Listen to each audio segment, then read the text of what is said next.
샬롬, 시냇가에 나를 심다 신하심 챌린지 25일차입니다.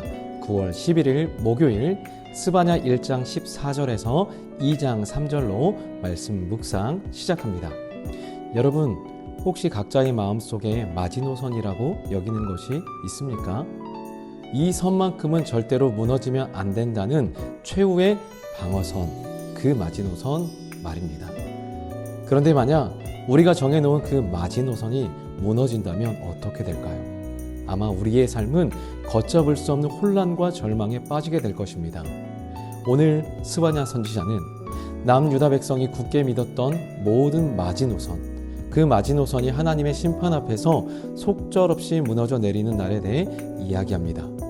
그리고 이 역사적인 심판은 동시에 마지막 때에 있을 궁극적인 우주적 심판이 어떠할지를 우리에게 보여주는 강력한 예표이기도 합니다.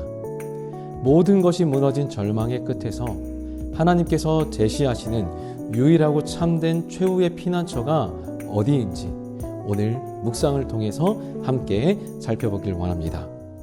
스바냐 선지자는 선포합니다. 여호와의 큰 날이 가깝고도 심히 빠르도다. 여기서 큰 날이란 그저 역사 속의 또 다른 비극의 날이 아닙니다. 이 날은 역사의 주인이신 하나님께서 친히 무대 위로 올라오셔서 이 땅의 모든 죄악에 대한 계산을 끝내시는 궁극적이고 최종적인 심판의 날입니다. 모든 것이 끝나고 모든 것이 새로워지는 바로 그날입니다. 그리고 스바냐는 그날의 실체를 아주 생생하고 두려운 이미지들을 통해서 묘사합니다. 15절입니다. 그날은 분노의 날이요 환난과 고통의 날이요 황폐와 패망의 날이요 캄캄하고 어두운 날이요 구름과 흑암의 날이로다. 이런 하나님의 최후의 심판의 날, 그날에는 우리가 의지하던 모든 것이 무너져 내립니다. 인간의 힘과 용기의 상징이라 할 수 있는 용사마저도 심히 슬퍼 울부짖습니다. 왜 그렇습니까? 용사마저도 할 수 있는 게 아무것도 없기 때문입니다. 우리의 안전을 보장해 주었던 견고한 성읍, 높은 망대는 하나님의 공격 목표가 되어 허물어지게 될 것입니다. 그리고 평생 그들이 따르고 신처럼 붙들었던 은과 금은 하나님의 질투의 불 앞에서 우리를 조금도 건져내지 못하는 헛된 것임이 드러나게 될 것입니다. 왜냐하면 그날은 인간 대 인간의 싸움이 아니라 피조물이 창조주 하나님을 대면하는 날이기 때문입니다. 우리가 하나님을 대신 의지했던 모든 마지노선, 그것이 얼마나 허무한지가 드러나는 날, 바로 그날이 여호와의 큰 날입니다. 하나님은 이 끔찍한 심판이 닥치기 전 우리에게 시간을 주십니다. 그런데 누구에게 기회를 주실까요? 2장 1절은 수치를 모르는 백성이라고 말하고 있습니다. 수치를 모르는 백성아 모일지어다 모일지어다 라고 외칩니다. 수치는 뭐예요? 죄를 짓고도 부끄러워할 줄 모르는 영적으로 마비된 이스라엘 백성들을 가리킵니다. 놀랍게도 하나님은 바로 그런 이들을 향하여서 마지막 초청을 하고 계십니다. 그리고 2절에서 그 초청이 왜 그토록 시급한지를 마치 카운트다운처럼 반복하여 강조하고 있습니다. 명령이 시행되어 날이 겨같이 지나가기 전, 하나님의 심판이 결정되면 그 시간은 겉껍질인 겨처럼 순식간에 날아가 버릴 것이니 그 전에 모이라는 겁니다. 여호와의 진노가 너희에게 내리기 전, 무서운 진노가 쏟아내기 전에 모이라는 겁니다. 여호와의 분노의 날이 너희에게 이르기 전에 그리할지어다. 돌이킬 수 없는 그날이 닥치기 전에 모이라는 것입니다. 이것은 회개의 기회가 영원하지 않으며 지금이 바로 그 기회를 붙잡아야 할 때임을 보여주는 하나님의 간절한 외침입니다. 심판이 시작되기 전 하나님께서는 은혜의 문을 잠시 열어두고 우리를 부르고 계신 것입니다. 그렇다면 이 마지막 기회를 붙잡는 유일한 방법은 무엇일까요? 3절이 그 해답을 알려줍니다.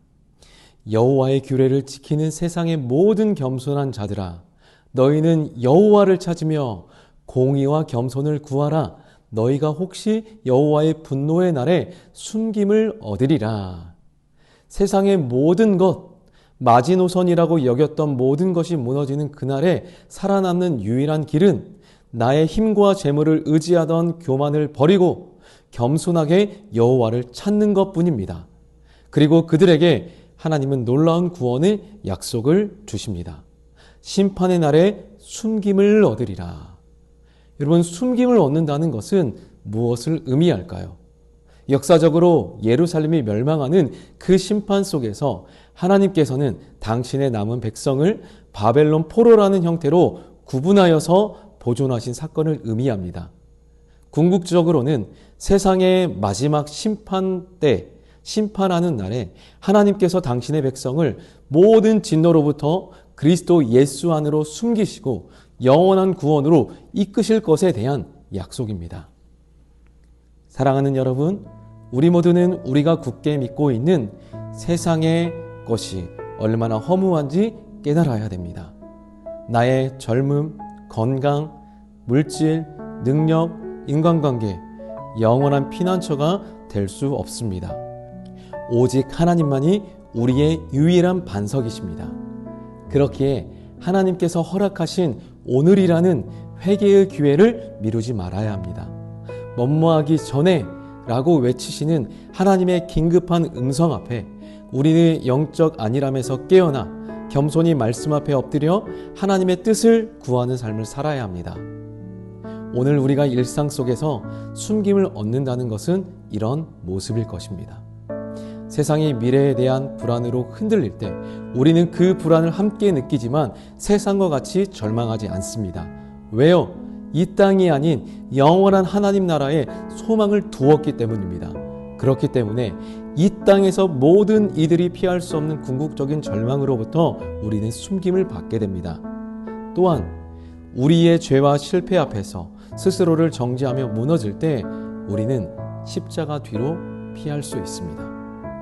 우리의 모든 죄를 대신 지신 예수 그리스도의 의로움 안에서 우리는 하나님의 진노로부터 숨김을 받습니다. 사랑하는 여러분, 임박한 심판에 대한 두려운 경고는 역설적으로 우리를 유일한 피난처이신 그리스도께 인도하는 가장 큰 자비입니다. 그 경고 앞에서 겸손히 회개하며 주님께로 돌아가는 자마다 여호와의 분노의 날에 숨김을 얻는 은혜를 누리게 될 것입니다. 그 은혜를 붙들고 오늘도 신하심 챌린지와 함께 하나님과 더 가까워져 가는 그 시간 속에서 하나님을 배우고 하나님을 묵상하고 그분의 놀라운 구원, 숨김의 은혜를 오늘도 소망하면서 살아갈 수 있는 우리 밝음둥이, 우리 모든 지체들 될 수 있기를 소망합니다. 오늘 하루도 승리하십시오.